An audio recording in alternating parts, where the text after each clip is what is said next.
Focused, fast, accurate. With Jennifer Copeland and Rick Shutt. You're watching WSBT-22 News at 6.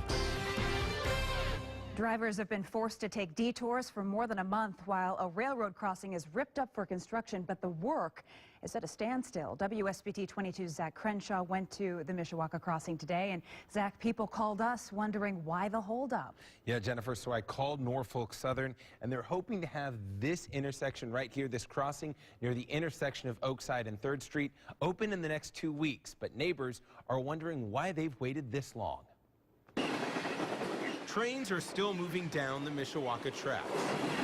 But at 3rd and Oakside, cars aren't moving over those tracks. 5 weeks. It was 5 weeks on Saturday that it's been closed. Karen Williams lives seconds away from the closed crossing. They tore it up and they left. Williams says that since the initial work more than a month ago, the only movement on the tracks has been trains. And what's frustrating is it could be done.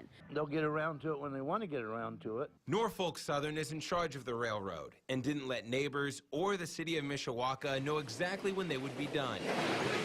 If they were to work straight through on that, I would say it wouldn't take 3 or 4 guys more than a couple of hours. A spokesperson for the railroad company says it's not that simple. To do the construction, workers need time in between trains. He also says the work impacts train speed and schedules. The spokesperson says he understands the frustration, but says the company has to juggle a lot and look at the big picture. Karen and Dave view the situation differently. I appreciate the railroad and all that they do, but can you just, fix our railroad crossing and so that we can get out again? Well, every time we see a truck go over there, we get optimistic, but optimism hasn't helped any. Now, the good news, Norfolk Southern does say that by next Friday, August 7th, the construction should be done.